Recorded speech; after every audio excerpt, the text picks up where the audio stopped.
Guild Wars 2's newest expansion, Secrets of the Obscure, is finally here, with the first of 3 major updates coming from this expansion.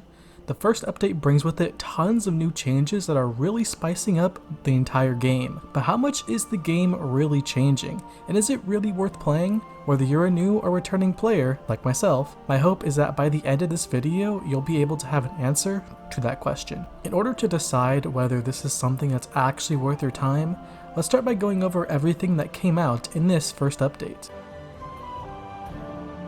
The story in Guild Wars 2 Secrets of the Obscure will set the stage for everything that is to come in this update.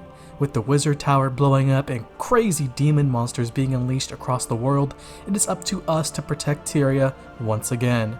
Along with this, we also received 2 new maps, both of which are located in the skies. The map, Archipelago, will also be acting as our new hub. So long, Arborstone.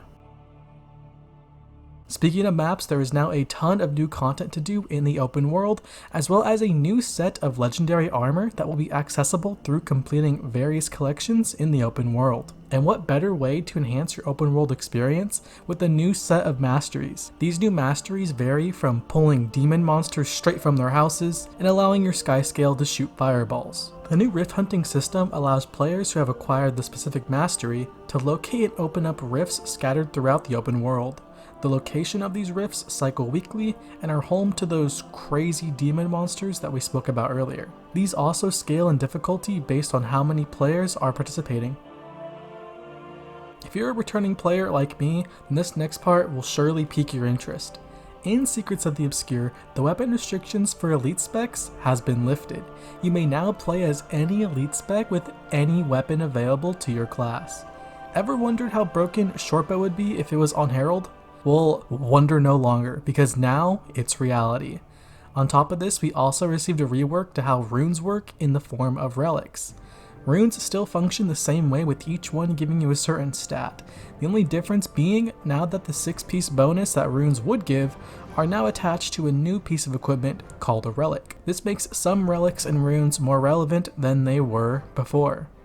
Now you can actually run some really cool 6-piece bonuses, like a permanent golem pet, without trolling your stats. The amount of build crafting that just got added is insane. 2 new strikes are also released, so hop in there and use your brand new weapon combos and builds to reap the rewards. And finally, the last bit of content that came out today is the long-awaited Wizard's Vault.